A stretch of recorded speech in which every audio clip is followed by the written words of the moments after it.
Mosquitoes are tiny, but the debate around them is now massive. Across California and Florida, a project linked to Google debug team is seeking permission to release millions of specially prepared male mosquitoes. Officially, the purpose is public health, reduce disease-carrying mosquitoes population, and lower the risk of illness such as West Nile virus, dengue, and Zika. But the moment people hear millions of mosquitoes and Google in the same sentence, suspicion naturally rises. Is this science? Is this corporate experimentation? Or is it someone quietly testing aggressive population control measures in the open air? To understand the issue, we need to separate fear from fact. First, these are male mosquitoes that matter because male mosquitoes do not bite humans. The biting, blood-feeding mosquitoes are females. The idea is to release males that mate with wild females, but because of the biological interference, the next generation does not survive properly. There are two major technologies in this debate, Oxitec and Wolbachia. Oxitec uses genetically modified male mosquitoes. When these modified males mate with wild females, their female offsprings die early. Over time, this reduces the mosquito population. This method has been used mainly against Aedes aegypti, the mosquito associated with dengue, Zika, chikungunya, and yellow fever. Wolbachia works differently. It does not rely on genetic modification. Wolbachia is a naturally occurring bacterium found in many insects. In this method, male mosquito carrying a specific Wolbachia strain are released. When they mate with wild females, they do not carry the same strain.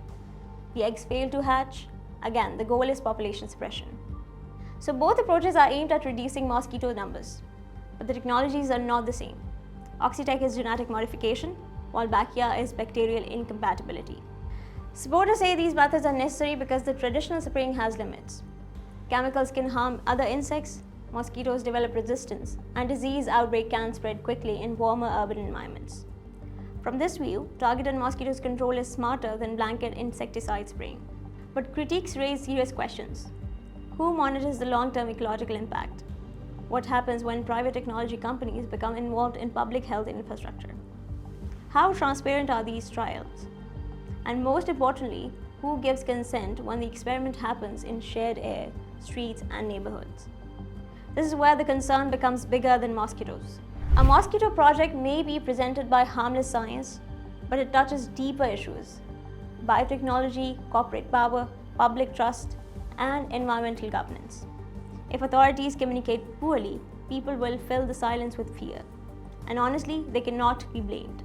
The key point is this: not every mosquito control project is conspiracy, but every large-scale biological release deserves scrutiny, especially when public confidence is already fragile and official languages feels too technical for ordinary citizens.